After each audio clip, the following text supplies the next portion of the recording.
Our Bible word is Hebrews 4, verses 14 to 15. Seeing then that we have a great high priest who has passed through the heavens, Jesus the Son of God, let us hold fast our confession. For we do not have a high priest who cannot sympathize with our weaknesses, but was in all points tempted as we are, yet without sin. The Epistle to the Hebrews. According to some early church sources, it was attributed to the Apostle Paul. For example, already from the 2nd century onwards, all of Paul's writings were collected together. And for some, this epistle was also added to this collection of Pauline epistles.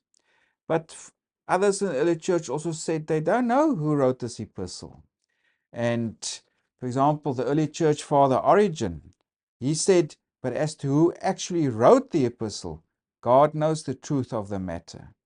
And that is quoted by Eusebius in his church history. So already in the early church there was question mark, who wrote this? And today scholars and theologians generally accept that Paul did not write this epistle because the language is too different. The Greek grammar and style is too different.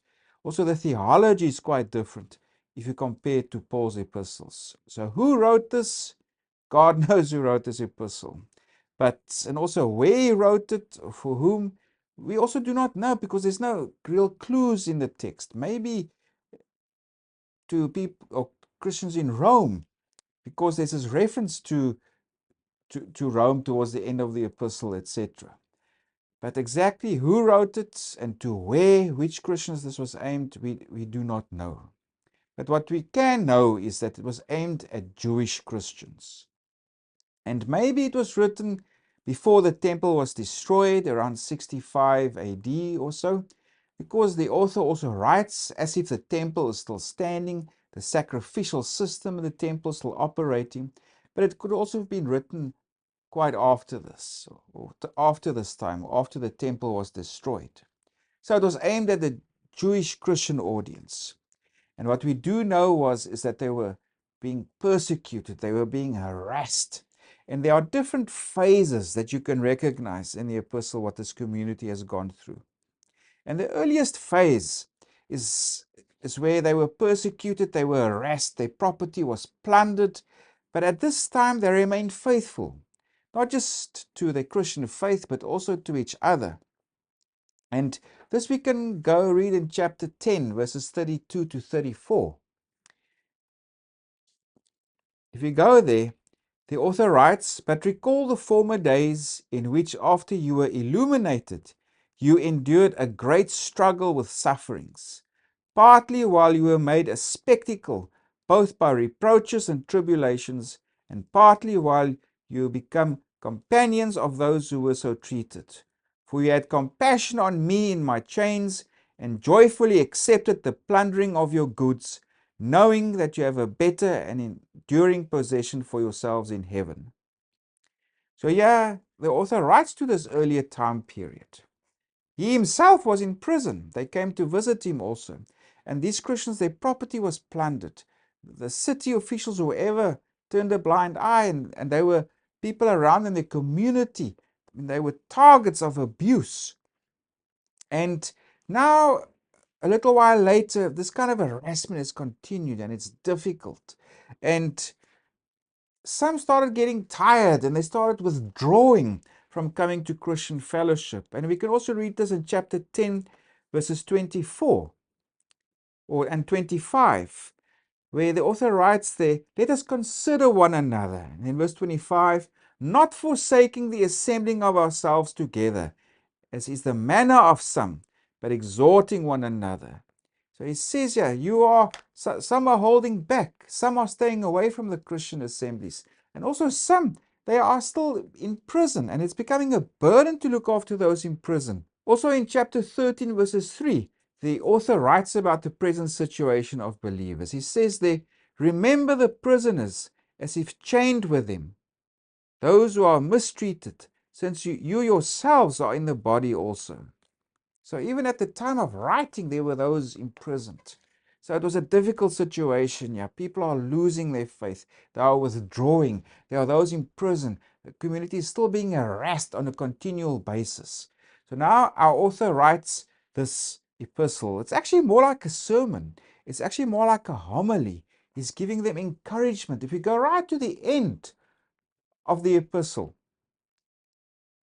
to chapter 13, verses 22, he writes about receive this word of exhortation.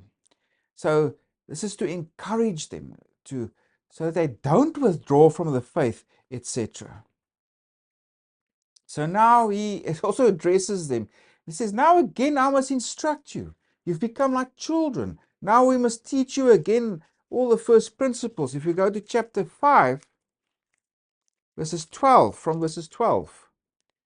For though by this time you ought to be teachers, you need someone to teach you again the first principles of the oracles of God. And you have come to need milk and not solid food. For everyone who partakes only of milk is unskilled in the word of righteousness, for he is a babe. So the author also says, now it's like we're back at the beginning.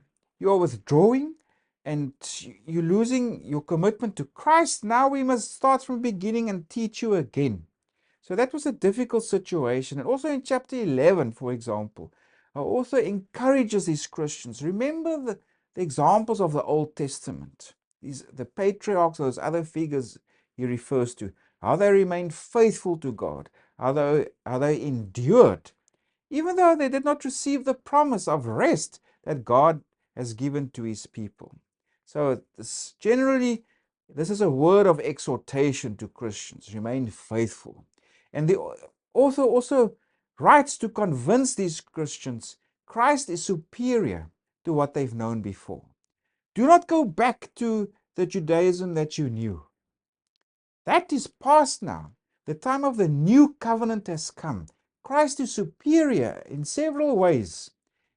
And Christ is superior to the prophets, to the angels. He is superior to Moses, Israel's lawgiver. He is superior to Joshua.